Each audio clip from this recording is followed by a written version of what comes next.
Mon respect. Bonjour, bon après-midi et bonsoir à vous tous et toutes qui vous joignez à moi pour cette 41e vidéo de cette émission, de cette belle émission d'échange que nous avons. Et c'est un plaisir pour moi, surtout qu'il fait beau aujourd'hui parce que la semaine était assez compliquée. Et aujourd'hui, comme ça, il fait beau et donc je suis heureuse. On va parler d'un sujet qui me semble important parce que c'est un sujet que je trouve qui est galvaudé, qui est mis sur la place publique d'une façon pêle-mêle qui, au lieu de susciter une union, une compréhension commune, mais qui va susciter une guerre qui n'en finit pas. Aujourd'hui, pour ce faire, je vais me baser sur une des vidéos de Monsieur Pourquoi, qui a fait appel d'ailleurs à toutes les femmes, toutes les filles africaines, surtout ivoiriennes, je crois, si ma mémoire est bonne, et à toutes les panafricanistes féminins. Et donc, je me suis sentie concernée parce que je vais faire une mise au point. Cette vidéo m'a été envoyée par un grand ami, un Africain, un homme de lettres, un homme très intelligent, qui m'a dit, écoute, je t'ai envoyé cette vidéo parce que je juge que tu peux donner une réponse adéquate, une réponse juste à Monsieur Pourquoi. Parce que moi, j'ai trouvé que c'est de la dramatisation pour un rien. Et donc, je tiens absolument à remercier mon ami que je ne nommerai pas, mais qui se connaît et qui regarde les vidéos. Et je tenais absolument à le faire parce que certaines personnes, dès qu'on commence à discuter de ce sujet-là, commencent à te taxer de tous les noms, à te donner des épithètes, à vouloir te limiter. Moi, je ne me limite pas, je suis un esprit ouvert, illimité, comme le créateur, comme Maoussek Bolissa m'a créé. Et donc, je ne m'attends pas à ce que des gens me limitent sur quelle que soit la nature de la chose. Je suis Darlene Lozis Manzé-Choublac et j'ai une façon propre à moi de faire les choses. Donc, ce que je vais faire en premier temps, c'est de vous laisser regarder la vidéo de Monsieur Pourquoi et vous allez comprendre la raison pour laquelle il est nécessaire, je pense, de faire cette réplique-là.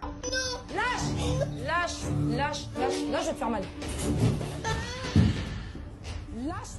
Filles et femmes de la Côte d'Ivoire, féministes africaines, militantes panafricaines, en 2023 vous voulez l'égalité, c'est ça, la parité homme-femme, les mêmes droits, les mêmes salaires, une société plus juste à votre égard. Je dois pourtant vous mettre en garde que ce que vous voulez peut entraîner des dérives dramatiques que nous connaissons très bien en Occident. Les femmes occidentales sont financièrement indépendantes mais trop souvent seules, isolées, divorcées. C'est devenu la guerre entre les hommes et les femmes qui s'épuisent dans des rencontres sans lendemain, histoire d'une nuit.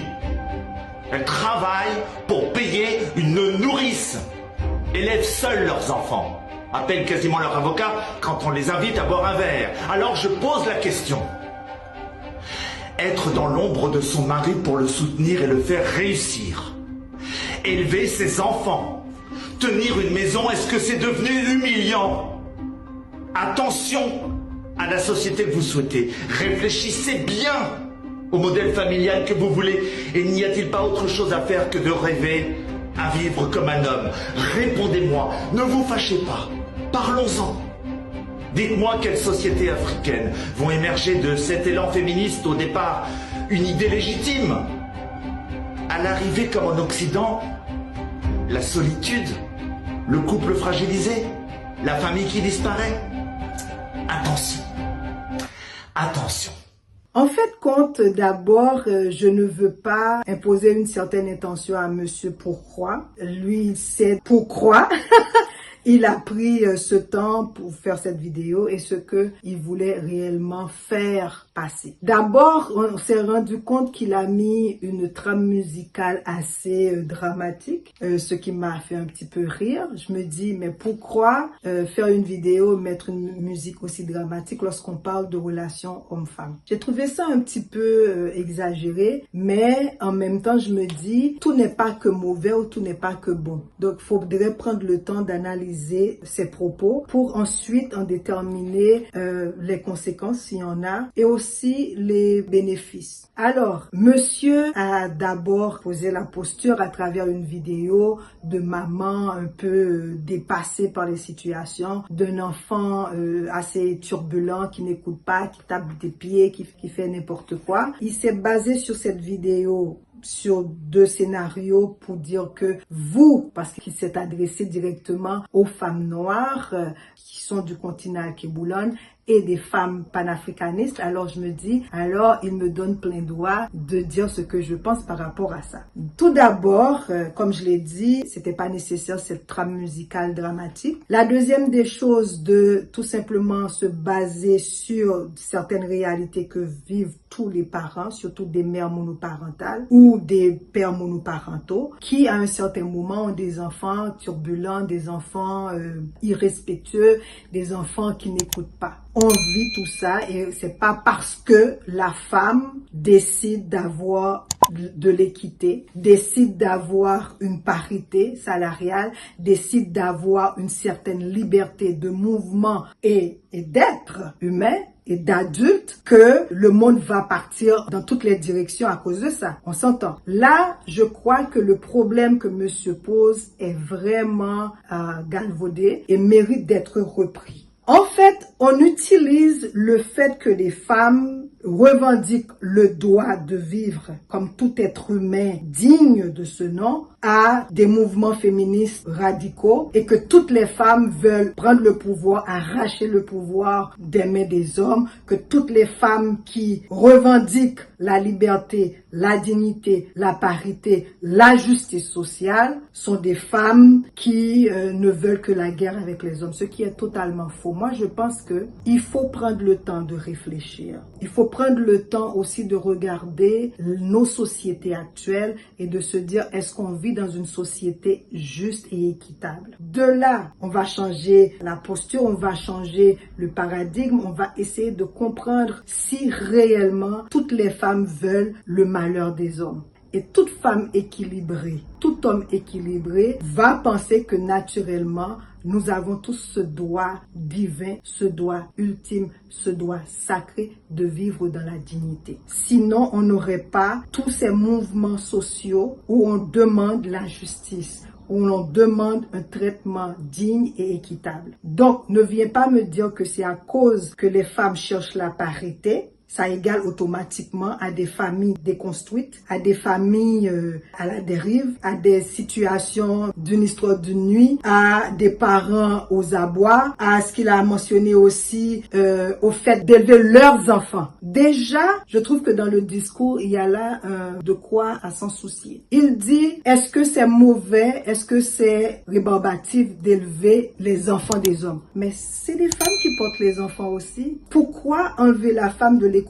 du fait qu'elle élève, qu'elle prend soin de ses enfants? Si monsieur Pourquoi cherchait la complémentarité, l'union, la fraternité entre les hommes et les femmes, il aurait pu venir avec un discours où il va chercher cette contribution commune. Là, il met l'accent, il accroît la division entre les hommes et les femmes. Si chez vous, il y a cette dérive, c'est pas parce que les femmes se sont levées, se sont rebellées. Il faut se dire que clairement, les femmes se sont rebellées parce que elles vivent les femicides, que ces femmes-là n'avaient pas le droit, que ces femmes étaient vues, étaient traitées comme des enfants. Et c'est pas comme n'importe quel enfant. Elles étaient maltraitées. Elles n'avaient pas le droit de parole. Pour ouvrir un compte bancaire, la femme avait besoin de l'approbation de son mari. Mais imaginez-vous que ces femmes-là vivent malheureusement, tombent sur un mec malade, un homme violent, un homme qui, pour lui, la femme n'est rien. C'est de ça dont il est question. Il ne faut pas noyer la chose, il ne faut pas mettre en confusion toute une population. Il faut dire les choses telles qu'elles sont, ok? Donc c'est de ça dont il est question. Il faut vraiment faire le débat dans la compassion, dans l'ouverture d'esprit, afin d'entendre l'un l'autre, afin de s'asseoir et de prendre des décisions, en sorte que on évolue ensemble, on grandit ensemble et qu'on traite l'un et l'autre avec dignité et respect équité et parité. C'est ça dont il est question. Quand vous dites aussi que qu'est-ce qu'il y a de mal d'être dans l'ombre de son mari afin qu'il réussisse, est-ce humiliant? Mon Dieu, c'est pas humiliant d'être là pour son mari, mais c'est humiliant lorsqu'on reste à l'arrière et qu'on nous fait pas de place. Et pourquoi la femme doit être en arrière? Pourquoi elle ne peut pas être à côté de son mari? Et que l'un l'autre marche ensemble? Et qu'on est là. C'est pas une question de bras de fer. Je suis là pour toi, tu es là pour moi. Tu me soutiens, je te soutiens. Je te traite avec amour, tu me traites avec amour. C'est de ça dont il est question. Arrêtons cette folie-là de mettre tout le temps l'homme en face de la femme et pas de la bonne manière. C'est de ça dont il est question, monsieur, pour Roy. Et c'est pas le fait que la femme noire, la femme africaine va se mettre debout pour dire que nous avons besoin d'être traités dans la dignité, dans le respect. Nous avons besoin d'être traités dans la parité. J'ai étudié comme toi, j'ai les mêmes diplômes. Pourquoi moi, si je travaille, je fais le même travail que toi, je ne peux pas avoir le même salaire? C'est de ça dont il est question. Arrêtons de jouer dans la tête des gens, mettre les hommes dans une panique où ils pensent que oh là on est envahi, il faut qu'on fasse quelque chose. Où les femmes se disent oh les hommes ce sont les agresseurs, ils sont tous comme ça. Arrêtons de faire ça. Arrêtons de faire ça. Et c'est pour ça que nos sociétés partent, n'est-ce pas? Qu'on est là en train de se perdre. On est comme des fous. C'est pour ça qu'il faut arrêter. Très sincèrement, j'ai 2 enfants, un garçon, une fille. Pensez-vous que pour moi, l'équité n'est pas l'élément central de la chose? Moi, j'aime mes 2 enfants avec le même niveau, le même degré. Donc, je ne peux pas concevoir que mon fils va se faire écraser dans cette société-là parce qu'il est un homme. Et je ne peux pas concevoir que ma fille va se faire battre, tuer, humilier, rabaisser, écraser, mutiler parce qu'elle est une fille. Je ne peux pas en tant que parent. Donc, il faut tout simplement voir la chose pour ce que c'est. On vit des drames sociaux où on a des gouvernements qui ont pris des décisions qui affectent nos quotidiens. On a des hommes qui sont irresponsables, qui font n'importe quoi. On a des femmes qui sont revanchardes, qui, elles, décident que c'est tout ou rien. Et on ne fait pas attention, on ne prend pas le temps pour comprendre toutes les positions. Et mes sœurs africaines, mes frères, ne soyons pas bêtes pour ne pas comprendre ce jeu-là. Ce jeu de division, ce jeu où il faut craindre, il faut avoir peur, il faut maintenir les femmes à leur place. Il faut que les hommes soient mis de côté parce que ils sont les agresseurs, ils sont les méchants. Il faut qu'on arrête ça. On ne construit pas l'unité. On ne construit pas une société équitable. Une société qui se base sur une balance de justice si nous ne prenons pas le temps d'écouter les doléances des uns et des autres. Si nous ne prenons pas le temps de réfléchir et de se regarder, de se dire effectivement, on a mal fait ici, on a mal fait là, il faut corriger. Si on ne prend pas le temps de bien et de mieux éduquer nos enfants, c'est là le problème. Arrêtons de faire peur aux gens. Arrêtons de mettre en conflit, en concurrence les hommes et les femmes. Nous sommes appelés à travailler ensemble, à vivre ensemble, à faire l'amour ensemble, à donner naissance, à nous élever, à nous développer ensemble. Et c'est ce que la mère nature nous apprend tous les jours. Donc, c'est le moment que les hommes et les femmes se mettent ensemble pour régler les inégalités sociales. Les femmes se mettent debout pour l'égalité, point barre. Et si elles le font, c'est parce qu'il y a eu des précédents, qu'il y a eu des dérives et qu'elles ont décidé que maintenant c'est fini, ça doit finir. Et quand je vois un homme blanc, j'ai aucun problème, qui jouit de tous les avantages sociaux, quel que soit l'endroit où il se trouve, nous amène ça, j'ai un sérieux problème. Parce que ce que ce monsieur oublie, c'est que nous, les femmes noires, qui vivons partout ailleurs, nous sommes la serpillière du poids social et de l'inéquité sociale. Donc ce n'est pas pour rien que les femmes noires se mettent debout et revendiquent ce qui leur appartient, qui est le droit de vivre. Parce que dans certains pays, les petites filles n'ont même pas le droit de vivre parce qu'on les vend. C'est ça la réalité. Donc nous avons besoin d'hommes qui ont cette capacité d'amour, de compassion et qui se disent c'est le moment de corriger les torts. On va se mettre debout avec vous et on va corriger ce qui a lieu de corriger. C'est de ça, monsieur, pourquoi dont il s'agit. La solitude des familles, les familles qui disparaissent, les couples qui sont fragilisés, c'est pas le fait que les femmes cherchent la parité. Arrêtons ces conneries. Arrêtons ça. Vous savez très bien que c'est pas ça. Et vous ne prenez pas le temps de comprendre ces mouvements sociaux. Et donc, vous mentez comme il faut pour démontrer que cette dérive dramatique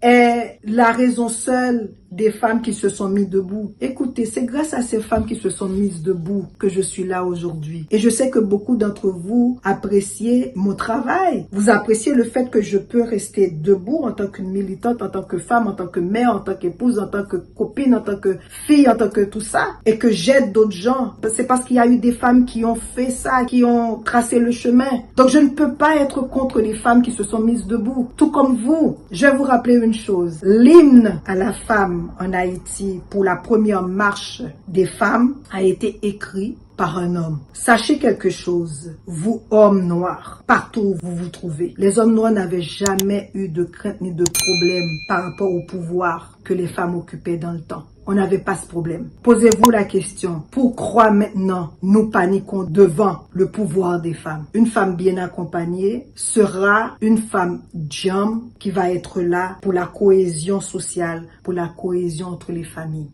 Nous n'avons pas besoin d'avoir peur. Il faut tout simplement marcher ensemble. Parce que ce chemin de l'égalité, ce chemin d'équité, de la dignité, du développement, de l'élévation va se faire lorsqu'on se remettra côte à côte et qu'on marchera ensemble en un seul homme, en une seule femme, en une seule voix. L'humanité existera si et seulement si nous décidons de continuer le chemin ensemble. Alors voilà, une prochaine fois, j'espère que je vais pouvoir parler un peu du féminisme, du mouvement féministe à travers nos pays dits noirs. Et vous allez un petit peu comprendre, messieurs, que cette bataille n'est pas une bataille consacrée, exclusive aux femmes noires, mais à toute la société, à toutes nos sociétés dans son entièreté. Je vous aime tous, je vous laisse, je vous fais de gros bisous et de gros câlins et à la prochaine.